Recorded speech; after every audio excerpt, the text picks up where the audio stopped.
राधे राधे दोस्तों, आज हम आपको सुनाएंगे बहन और भाइयों की बहुत ही अच्छी कहानी। जब भाइयों ने बहन को मारकर खाया उसका मांस। एक बहुत ही अच्छी कहानी है। अगर आप हमारे चैनल पर नए हैं तो प्लीज हमारे चैनल को लाइक करें, सब्सक्राइब करें और शेयर करें। बहुत पुराने समय की बात है। एक गांव में एक परिवार रहता था। उस परिवार में 7 लड़के और एक लड़की थी। उनके माता पिता जल्दी ही गुजर गए थे, तो बच्चों ने भी जल्दी ही अपनी जिम्मेदारियां समझ ली थी। शुरू में सबको गुजारा चलाने में काफी परेशानी हुई थी, लेकिन समय के चलते सब कुछ उन्हें आसान लगने लगा था। अब उन्होंने माँ बाप के बिना जीना सीख लिया था। यह उस समय की बात है जब समाज के पुरुषों का काम जंगली जानवरों का शिकार करना और औरतों का काम सिर्फ घर के कामकाज करना और बच्चों को संभालना होता था। 7 भाई और एक बहन उसी गांव में बड़े प्यार से मिलजुल कर रहते थे। दिन निकलते ही 7 भाई शिकार के लिए निकल जाते और बहन सबके लिए खाना पकाती थी और घर के बाकी के दूसरे कामकाज करती थी। भाई जब जंगल से वापस आते तो साथ में बड़े बड़े जानवर, पक्षी आदि को मार कर लाते थे। बहन उनके मांस को बड़े चाव से पकाती और सब भोजन करके बड़ी तृप्ति का अनुभव करते थे। ऐसे ही दिन गुजर रहे थे। एक दिन की बात है, 7 भाई जंगल में शिकार करने के लिए गए थे। शाम होने वाली थी। बहन सबके लिए खाना बना रही थी। जब वह सब्जी के लिए हरा साग काट रही थी, तभी चाकू की तेज धार से उसकी एक उंगली कट गई। कटी हुई उंगली से खून की धारा बहने लगी। अब बहन ने सोचा, यदि उसके भाइयों ने उसकी कटी हुई उंगली देखी तो उसके भाई बड़े दुखी हो जाएंगे। इसलिए उसने यह सोचा कि अपने भाइयों को यह बात नहीं बतानी चाहिए और उनसे छिपा कर रखना चाहिए। उसने बहते हुए खून को अपनी ओढ़नी से पूछना चाहा, किंतु फिर उसे लगा कि उसके भाई उसकी ओढ़नी में लगे हुए खून के धब्बों के बारे में पूछेंगे।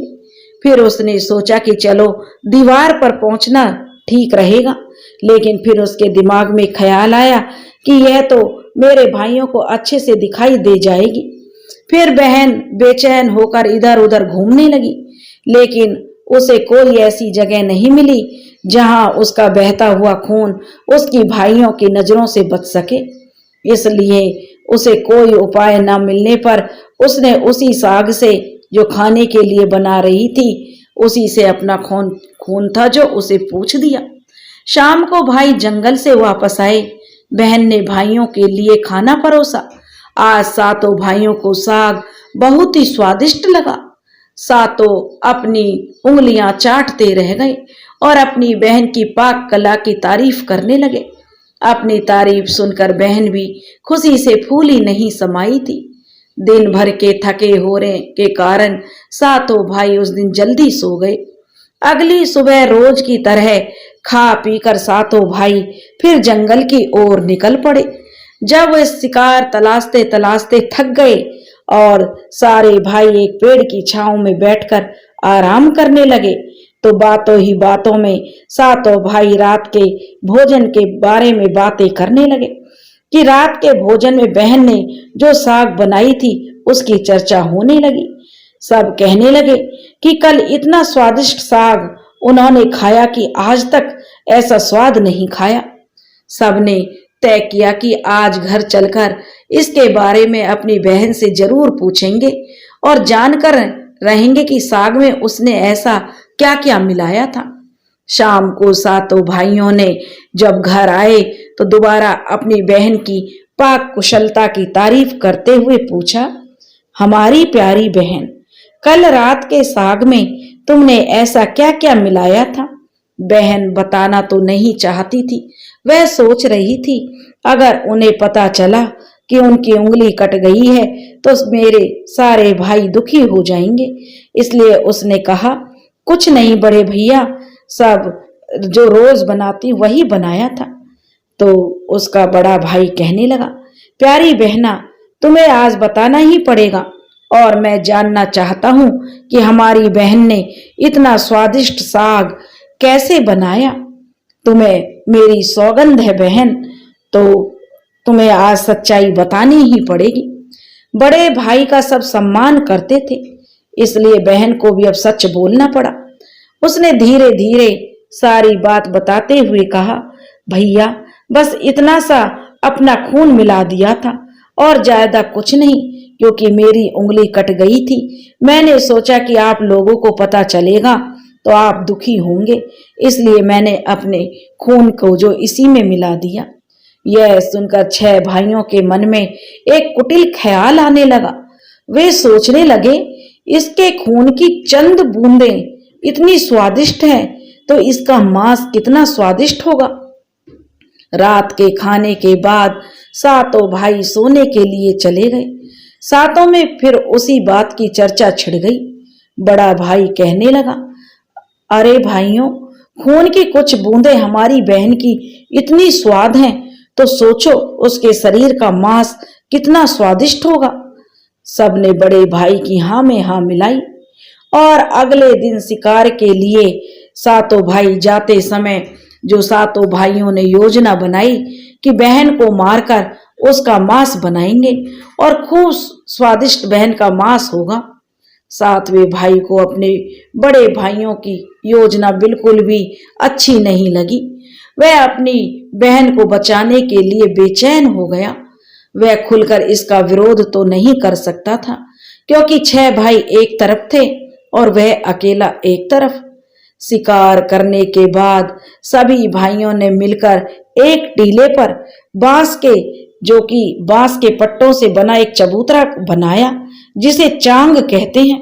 उसकी योजना यह थी कि बहन को बहला फुसलाकर यहाँ लाएंगे और तीर मारकर अपनी बहन की हत्या कर देंगे और उसका स्वादिष्ट मांस खाएंगे। अगले दिन बड़े भाई ने अपनी बहन से कहा, मेरी प्यारी बहन, अब तुम बड़ी हो गई हो और शादी के लायक हो गई हो। मैंने तुम्हारे लिए एक सुंदर से वर की तलाश की है।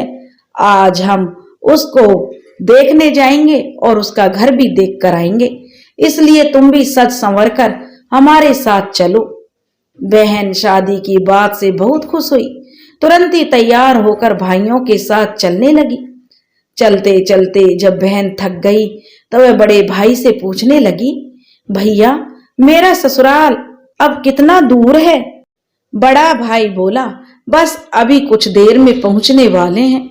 और बड़ा भाई बोला, वह देखो बहन, दूर से दिखाई दे रहे टीले पर बने चांग को दिखाते हुए भाई बोला, वह देखो मेरी प्यारी बहन, तुम्हारा ससुराल, जहां तुम राज करोगी। यह सुनकर बहन आनंदित हो उठी और चांग पर पहुंचते ही बड़े भाई ने अपने छोटे भाइयों को अपनी बहन को चांग पर खड़ी करके उसको रस्सी से जो बांस के खंबे के सहारे बांधने का आदेश दिया। सभी भाई जो मिलजुल कर फुर्ती से बहन को बांधने लगे। बहन असहाय थी। अपने सभी भाइयों को हत्यारे के रूप में देखकर बहन का हृदय हाहाकार करने लगा। वह ईश्वर को याद करते हुए कहने लगी, हे ईश्वर, अब तुम ही मेरा सहारा हो। मेरे सातों भाई मेरी हत्या करना चाहते हैं। इनमें से एक भी ऐसा नहीं जिसके दिल में मेरे लिए दया और प्रेम हो। अपनी बहन की बातों से सातवां भाई द्रवित हो उठा। बहन की पुकार पर वह तड़प कर रह गया। 6 भाइयों का प्रतिवाद करने का साहस वह नहीं जुटा पाया। बहन को निर्ममता से बांधने के बाद बड़े भाई ने सबको बारी बारी से उस पर बाण से प्रहार करने का आदेश दिया। बड़ा भाई सबसे पहले हाथों में धनुष बाण लेकर जब अपनी बहन पर प्रहार करने को हुआ, तब बहन भाई के सामने हाथ जोड़कर करुण स्वर में कहने लगी, मारो मारो भैया, छाती में लक्ष्य करके, भैया छाती में लक्ष्य करके, तुम्हारा तीर तुम्हारा धनुष जंगल को जाएगा भैया। मारो मारो भैया, छाती में लक्ष्य करके, छाती में लक्ष्य करके भैया, छाती में लक्ष्य करके। भाई ने कठोरता दिखाते हुए तीर चलाया, पर उसका निशाना जो अचूक था लेकिन आज विफल हो गया। उसके बाद अब दूसरे भाई ने तीर मारने को तैयार हुआ। बहन ने उसके आगे भी हाथ जोड़कर वही करुण गीत गाया। उसका भी निशाना चूक गया। इसी तरह सभी भाइयों ने बारी बारी से बहन की छाती को लक्ष्य करके तीर मारने की कोशिश की।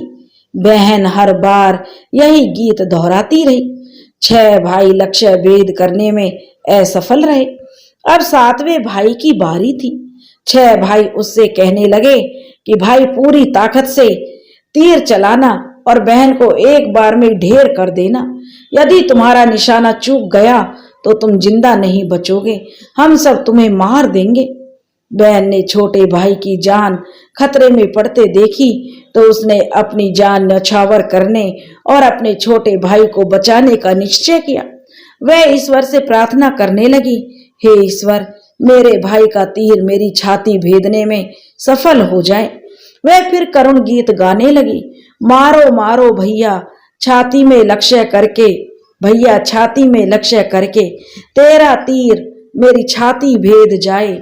मारो मारो भैया छाती में लक्ष्य करके, भैया छाती में लक्ष्य करके। छोटे भाई ने तीर चलाया। उसका तीर बहन के मर्म पर जा लगा। वह दर्द से तड़प उठी। कुछ देर छटपटाने के बाद उसके प्राण पखेरु उड़ गए और वह निष्प्राण हो गई। अपनी कुटिल योजना सफल होने पर 6 भाइयों की तो जो बाछें खिल गईं। 7 ने मिलकर अमृत बहन का शरीर चांद से नीचे उतारा। 6 भाइयों ने मिलकर बहन के शरीर की बोटी बोटी काट डाली। बड़े भाई ने 7वें भाई को जंगल से लकड़ी और पानी लाने का आदेश दिया। छोटा भाई पानी और लकड़ियां लाने के साथ साथ कुछ मछली और केकड़े भी ले आया था। वह अंदर ही अंदर बहुत दुखी था। उसके भाई बहन का मांस बड़े चाव से पका रहे थे। वह अपनी प्यारी बहन का मांस नहीं खा पाएगा। अगर नहीं खाएगा तो अन्य भाई उसे गाली देंगे। उसने मांस बनाते समय चुपके से अपने साथ लाई मछलियां और केकड़े भी आग में डाल दिए और अपना खाने का जुगाड़ कर लिया। चावल और मांस तैयार हो गया था। जमीन पर केले के पत्ते बिछाकर उसमें सबके लिए खाना परोसा गया। छोटे भाई ने पहले ही अपने बैठने के स्थान पर एक छोटा सा खड्डा खोद लिया था। उसने अपनी पत्तल में परोसे गए अपनी बहन के मांस को चुपके से उस खड्डे में डाल दिया और मछली और भात खाने लगा। बाकी 6 भाई बहन की हड्डियां चबाने लगे तो छोटा भाई केकड़ा चबाने लगा। जब सबने बहन के शरीर का स्वादिष्ट मांस खाकर अपना पेट भर लिया तो बड़े ने जो 7वें भाई को कहा कि झूठा साफ करने को कहा कि और उसने जो बहन की बची कुची हड्डियां और शरीर के अन्य भाग जैसे सिर, नाखून, पंजे सबको इकट्ठा करके उसी खड्डे में डाल दिया और ऊपर से मिट्टी से ढक दिया। कुछ समय बाद जहां मिट्टी से उस बहन की बचे हुए मांस के टुकड़े डाले थे उस स्थान पर बांस का एक पौधा उगाया। धीरे धीरे वहां बांसों का झुरमुट बन गया। एक बार कहीं से एक संत आए और उसी बांस की झुरमुट तले छुपकर मल त्याग करने लगे। उसी समय आकाशवाणी हुई, संत दुर्गंध आ रही है, संत दुर्गंध आ रही है। बार बार यह आकाशवाणी सुनाई देने लगी तो संत ने झटपट उस स्थान को साफ कर दिया और उन्होंने झुरमुट में से एक बांस को काट लिया और अपने साथ ले गए। उस बांस को उन्होंने काटकर एक बहुत ही सुंदर बांसुरी बनाई और वे उसे बजा बजा कर दिन भर लोगों के घर जाकर भिक्षा मांगते थे और बदले में खूब सारा उपदेश देते थे।